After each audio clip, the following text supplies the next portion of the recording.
আল্লাহ পাক রব্বুল আলামিন আমাদেরকে বারবার সুযোগ দান করেন। শবে বরাত একটি বিশেষ রাত, যেখানে আল্লাহ পাক রব্বুল আলামিন আমাদেরকে আত্মার পরিশুদ্ধ এবং তাওবার মাধ্যমে ও ভালো কাজের মাধ্যমে আল্লাহর হেদায়েতের পথে ফিরে আসার সুযোগ মিলে।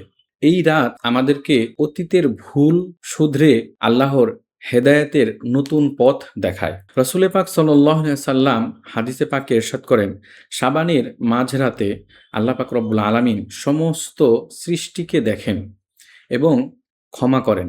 তবে ওই ব্যক্তিকে ক্ষমা করেন না যে শিরিক করে বা অন্তরের মধ্যে হিংসা রাখে। তাদের ব্যতীত সকলকে আল্লাহ পাক রব্বুল আলামিন ক্ষমা করে দেন। শবে বরাত হলো আল্লাহর কাছে অতীতের ভুলগুলোকে ক্ষমা চেয়ে সামনের পথগুলোকে সুন্দর করা এবং পরিশুদ্ধ করা। তাই অন্তরের হিংসা ও মানুষের সাথে শত্রুতা দূর করে আল্লাহ পাক রব্বুল আলামিনের কাছে ফিরে আসা, ভালো কাজের মাধ্যমে নতুন জীবন শুরু করা, কাউকে ক্ষমা করে কিংবা কারো কাছে ক্ষমা চেয়ে এভাবেই জীবনকে পরিচালনা করা।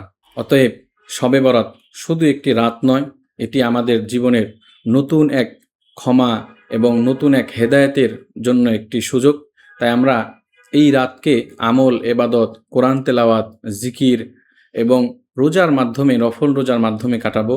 আল্লাহ পাক রব্বুল আলামিন আমাদের সকলকেই তৌফিক দান করুন। এবং বিশেষ করে হাদিসে যেই কথাটা উল্লেখ করা হয়েছে যে শিরককারী কিংবা যার ভিতরে হিংসা কিংবা বিদ্বেষ রয়েছে তাদেরকে ক্ষমা করা হয় না। এজন্য আমরা যদি আমাদের সাথে আত্মীয়, পরিবার, প্রতিবেশী যাদের সাথে যদি আমাদের কোনো ভেদাভেদ থাকে, রাগ, অভিমান, জেদ থেকে থাকে, আল্লাহর ওয়াস্তে একে অপরকে ক্ষমা করে দিব এবং নতুন জীবনের পথ চলার জন্য সবার জন্যই দোয়া করব ইনশাআল্লাহ।